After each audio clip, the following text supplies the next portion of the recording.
गुरुर्ब्रह्मा गुरुर्विष्णु गुरुर्देवो महेश्वरा गुरुर्साक्षात् परब्रह्म तस्मै श्री गुरुवे नमः। तो वास्तव में इन असुरों का अत्याचार, तो असुर बड़े बड़े सींग हों, बड़े बड़े दांत हों, बड़े बड़े बाल हों, ये पहचान नहीं। क्या पहचान बताई कि मानय मातु पिता नहीं देवा और साधुन सन करवावें सेवा। जिनके है आचरण भवानी ते जानो निश्चर सब प्राणी। असुरों का गुणधर्म क्या होता है? जो माँ को ना माने, पिता को ना माने, भगवान को ना माने और साधुओं से उल्टी सेवा करवाते हैं। ये हैं असुर, ये हैं निशाचर। इनका अत्याचार धरती ने देखा। धरती की क्या स्थिति होती है कि अतिशय देख धर्म के गिलानी, परम सभीत धरा अकुलानी। गिर सर सिंधु भार नहीं मोई, जस मोह गरु एक पर द्रोही। सकल धर्म देखे विपरीता, कह न सकै रावण बहवीता। धेनु रूप धर हृदय विचारी, गई तहाँ जहाँ सुर मुन झारी।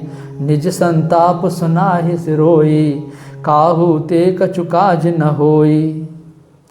धरती ने अत्याचार को देखा, उसका हृदय गिलानी से भर गया। रावण के कारण वो भयभीत कुछ कह नहीं सकती। तब उसने गाय का रूप धारण किया। अब यहाँ प्रश्न ये बनता है, जब धरती गाय बन गई और देवताओं ऋषि मुनियों के पास गई, तो उस पर रहने वाली जो आबादी थी वो कहाँ चली गई? जिस पर रावण चल रहा था, कुंभकर्ण सो रहा था, ये अनगिनत निशाचर जाति बसी हुई थी, ये ऋषि मुनि सब। तो जब धरती गाय के रूप में आई, जब गाय के रूप में आई तो ये आबादी कहाँ चली गई थी? क्या है ये? अब धरती जो है देवताओं ऋषि मुनियों के पास गई और रोने लगी, मेरी रक्षा करो, मेरी रक्षा करो। तब ऋषि मुनि समझ गए कि हम भी कोई सहयोग नहीं कर सकते, कि हमसे भी इसका काम नहीं बनने वाला। तब सब मिलकर के कहाँ गए? सूर्य मुन गंधर्वा मिलकर सर्वा गए विरंच के लोका। संग गौतम धारी भूमि विचारी, परम विकल भय शोका। ब्रह्मा सब जाना मन अनुमाना, मोर कछु न बसाई। जा करते दासी सो अविनाशी, हमर तोर सहाई। सब मिल के ब्रह्मा के पास गए। ब्रह्मा ने जान लिया जिस कार्य हेतु ये आ रहे हैं उसको तो मैं भी हल नहीं कर सकता। मतलब भगवान का पता न तो मुनियों के पास, न देवताओं के पास, न ब्रह्मा के पास। ब्रह्मा ने केवल एक बात तो कही विश्वास के साथ, धरन धरो मन धीर, कह विरंच हरिपद सुमिर। जानत जन की पी, प्रोभन जय दारुण विपति। कि ऐसा है धरती, तू भगवान का सुमिरन कर, हरिपद सुमिर। जो शुभ अशुभ का हरण करने वाले वो हरि कहलाते हैं। उन हरि का सुमिरन कर, भगवान से प्रार्थना कर, वो तुम्हारी हमारी प्रार्थना जरूर सुनेंगे। लेकिन भगवान कहाँ रहते हैं, कैसे मिलेंगे, ये विधाता भी नहीं बता पाए, ब्रह्मा भी इसको नहीं जानता। और तो और अब मीटिंग होने लगी, जैसे आजकल नहीं सत्संग होते हैं, ईश्वर कहाँ रहता है, कैसे मिलेगा, उसको खोज निकालने की विधि क्या है। अब इसी पर मंथन चल रहा है कि ईश्वर कहाँ मिलेगा, कैसे खोजा जाए। तो सभी देवी देवता एकत्रित होकर के अब आपस में मंथन कर रहे हैं। तो कोई कहता है कि पूर्व कुंठ जान कहे कोई कहता है बैकुंठ भगवान रहते हैं, कोई कहता है क्षीर सागर में रहते हैं, क्या को कह पहने दिवस प्रभु सोई, और बैठे सुर सब करें विचारा, कहाँ पाइए प्रभु करिए पुकारा। सब देवता लोग बैठ करके विचार कर रहे हैं कि भगवान को कहाँ खोजें, कहाँ पाएं। इतने में किसी ने कहा बैकुंठ में, तो कोई कहता नहीं क्षीर सागर में। तब कोई कहता है कि जाके हृदय भगत जस प्रीति, प्रभुता प्रगट सदा तेहि रीति। कि देखो भाई, किसी ने कहा कि जिसके हृदय में जैसी भक्ति है भगवान उसके लिए वैसे ही प्रकट होते हैं। जैसे बहुत से लोग कहते हैं कि मंदिर में भाई भगवान नहीं है, पत्थर की मूर्ति है। तो कहते मानो तो भगवान है, नहीं तो पत्थर की मूर्ति तो है ही। ऐसी देवता लोग कह रहे हैं कि जिसके हृदय में जैसी भक्ति है वैसे ही भगवान, मतलब अपना जीव छुड़ा लिए। कोई कहता गंगा का पानी नदी का पानी है, तो कोई उसमें बोला अरे मानो गंगा का पानी अमृत तो अमृत है, नहीं तो पानी है ही। मतलब जिसका कोई समाधान नहीं। तो आज तक भगवान को किसी ने मंदिर में पाया, तीर्थों में पाया, कहीं किसी को पानी में मिला, किसी पेड़ में मिला? अरे भगवान जहाँ है वहाँ खोजेंगे तब ना पाओगे। ये तो मंदिर तीर्थ हमारे महापुरुषों के बने हुए हैं जो पूजनीय हैं, श्रेष्ठ हैं, लेकिन आज जीवन उसे ही पूजते रहो, उसे में घूमते रहो, यही हमारी गलती है। और भगवान का केंद्र मंदिर नहीं है, मंदिर एक आस्था का केंद्र है, श्रद्धा का केंद्र है, ना कि ईश्वर प्राप्ति का केंद्र। छोटे छोटे बच्चों में श्रद्धा जगे, छोटे छोटे बच्चों में संस्कार पढ़े, धर्म के प्रति रुचि हो, ये सब जगाने के लिए मंदिर तीर्थ बने हुए हैं। क्यों? सत्पुरुषों के स्थान पर जाओगे, महापुरुषों के स्थान पर जाओगे तो तुम्हारे अंदर भगवत पथ की ओर बढ़ने की प्रेरणा होने लगेगी। लेकिन मूल आधार महापुरुष होते हैं, सद्गुरु होते हैं, वर्तमान में जीवित हैं, उनके द्वारा ही भगवान तक पहुँचेंगे। जैसे कि अब शिव जी इसका निर्णय देते हैं, कहते समाज गिरजा में रहो, अवसर पाय वचन एक कहो। भगवान शिव कहते हैं गिरजा, मैं भी उस समाज में था और मुझे अवसर मिला तो मैंने एक वचन कहा। अर्थात लगता विवेकानंद की तरह भगवान शिव को भी एक ही मिनट मिली थी। जब विवेकानंद धर्मसभा में पहुँचे तो वहाँ के धर्मगुरु हंसने लगे, ये गुलाम देश का पादरी ये क्या बताएगा, क्या कहेगा धर्म के विषय में। तो उन्हें 1 मिनट दी गई और 0 पर तुम्हें बोलना है। तब विवेकानंद जी ने माई सिस्टर एंड मदर्स से शुरू किया तो लोगों को बड़ी शांति मिली और सबने एक एक उंगली उठा दी, बोले 1 मिनट और, 1 मिनट और। इस तरह से 1 घंटा विवेकानंद जी ने सबको उपदेश किया। तो जीरो इज गॉड, माने 0 क्या है? 0 भगवान है। अब 0 भगवान कैसे हो गया? वास्तव हमारे अंतःकरण में मन है, इंद्रियां हैं, चित्त है, संस्कार है। तो मन सहित इंद्रियों के द्वारा जो संकल्प विकल्प हमने बनाए वो 0 हो जाए, जो हमारा चित्त का स्वरूप वो 0 हो जाए। जब चित्त का निस्वरूप 0 हो जाएगा तो हम किस में जाएंगे? समाधि में। और समाधि क्या है? भगवत स्वरूप को प्राप्त करने की अंतिम स्थिति। कि तदेव अर्थ मात्रम निर्भाषम स्वरूप शून्यमेव समाधि। क्या लक्ष्य मात्र का आभास रह जाए और निज चित्त का स्वरूप शून्यवत हो जाए, तब किससे सम, जो सम है, जिसमें विषमता नहीं है, आदि जिसका अंत नहीं है, कोई पार नहीं पाया, उस परम तत्व परमात्मा को प्राप्त कर लोगे। जब चित्त का निस्वरूप शून्यवत हो जाएगा, और जहाँ चित्त का निस्वरूप शून्य हुआ तो हम भगवत स्वरूप में स्थित हो जाएंगे। ये कैसे होगा? सुमिरन के द्वारा, सद्गुरु के द्वारा। तो ऐसे ही भगवान शिव ने कहा कि उमा में उस समाज में था और मैंने एक वचन कहा, क्या? हरिव्यापक सर्वत्र समाना, प्रेमत प्रगट हो हे में जाना।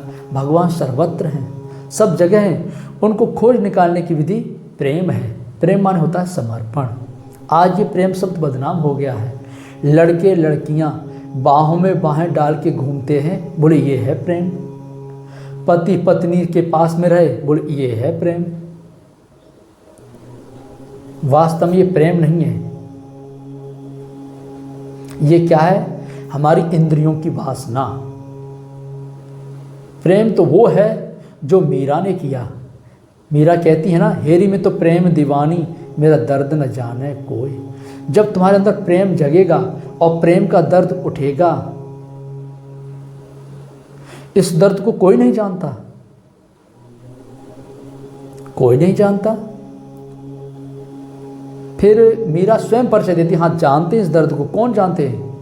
कि हेरी में तो प्रेम दीवानी, मेरा दर्द न जाने कोई, और दर्द के मारी बन बन डोलूं, वैद मिला नहीं कोई।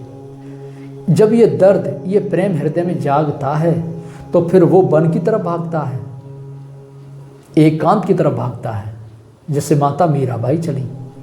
अरे भाई, जब दर्द ही उठा है तो हॉस्पिटल में जाओ, वैद्य को दिखाओ। ये वन में जंगल में कौन वैद्य है? वास्तव में वो वैद्य एकांत में मिलते हैं, जंगलों में मिलते हैं। जैसे कि मीरा की तब पीर मिटेगी जब वैद्य सवरिया होए। मीरा की तो पीर तब मिटेगी जब सवरिया मिले। सवरिया माने जो सभी को संभालने में सक्षम है, जो सभी प्रकार से संभालने में सक्षम है, ऐसे सद्गुरु और महापुरुष। तो मीरा के गुरु कौन थे? रैदास, जो काशी में एकांत में विराजमान थे। तो वास्तव में ये प्रेम समर्पण कहलाता है, जो सद्गुरु के द्वारा ही हमारा परिपूर्ण रूप से पुष्ट होगा। ये नहीं किसी की बाहों में बाहों डाली तो हम प्रेम कर रहे हैं। लोग उदाहरण देते हैं कि प्रेम से तो भगवान मिल जाते हैं, ये सही बात है, लेकिन प्रेम माने समर्पण से। किसके प्रति? सद्गुरु के प्रति। कहें कृष्ण भगवान ने प्रेम किया था गोपिकाओं से, राधा से, रुक्मणी से, तो क्या तुम कृष्ण हो? क्या तुम्हारे अंदर कृष्ण जैसी योग्यता है? कृष्ण कौन थे? यत्र योगेश्वर कृष्ण है। कृष्ण कौन थे? योगेश्वर, सद्गुरु, महापुरुष थे। तो जब कृष्ण जैसे सद्गुरु से, महापुरुष से प्रेम करोगे, तब ना तुम राधा बनोगे, रुक्मणी बनोगे, गोपिकाएं बनोगे। क्या ये लफंगई करके तुम कृष्ण और राधा हो गए? ये शारीरिक वासनाएं हैं, ये शारीरिक विषय हैं, ना कि प्रेम। इसी को कृष्ण भगवान गीता में श्रद्धा कहते हैं कि श्रद्धावान लभते ज्ञानम तत्पर शैतेन्द्रिय, ज्ञानम लब्ध्वा परम शांतिम चेरणादि गच्छति। कि श्रद्धावान पुरुष, संयमित इंद्रिय ही इस ज्ञान को प्राप्त करता है। कौन सा ज्ञान? परम तत्व परमात्मा को, परम शांति को, परम धाम को। और जो श्रद्धापूर्त हृदय से नाम का जप नहीं करता, वो कभी सफल नहीं होता है। कि श्रद्धाहीन पुरुष यज्ञ करता है, तप करता है, दान करता है, वो उसी प्रकार से है जैसे कि बिना श्रद्धा के किया हुआ तप, जपा हुआ जप, तपा हुआ तप सब व्यर्थ चला जाता है, जैसे कुछ क्रिया ही नहीं। जैसे बहते हुए पानी में रेत के द्वारा मंदिर या घर बनाना। अब हम नाम तो प्रेम का ले रहे हैं, लेकिन हृदय में प्रेम है नहीं, समर्पण है नहीं। तो इस प्रकार से प्रेम माने होता है सद्गुरु के प्रति समर्पण, भगवान के प्रति पूर्ण समर्पण। जैसे मीरा ने रैदास जी के प्रति किया और मीरा हो गई। तो प्रेम होता है सद्गुरु में, प्रेम होता है परमात्मा में, भगवान से। संसार में कहीं प्रेम नहीं होता है। संसार में केवल वासनाएं होती हैं, अपनी इच्छाओं को पूर्ति हेतु स्वार्थ होता है, ना कि प्रेम। प्रेम है केवल भगवान में, ईश्वर में। तो ही भगवान शिव जी कहते हैं कि हर व्यापक सर्वत्र समाना, प्रेम ते प्रकट होय में जाना। और वो भगवान कि देश काल दिस वित्सव माही, कहो सो कहाँ जहाँ प्रभु नाही। देश काल दिशा वित्सा ऐसा कौन स्थान जहाँ भगवान नहीं है। कि अग जगमय सब रहत विरागी, प्रेम ते प्रभु प्रगट है जिम आगे। भगवान सर्वत्र है, आग सर्वत्र है, पानी सर्वत्र है। जब आग को जलाने की व्यवस्था बनाओगे तब ना आग प्रकट होगी। आप बोले आग जल गई, आग नहीं जली ना। तो जैसे अरणि मंथन से आग प्रकट होती है, पानी निकालते हैं तो मशीन आती है, फिर उसकी खुदाई करते हैं तब पानी मिलता है। तो उतनी मेहनत जब करोगे भगवान को पाने के लिए तब पाओगे।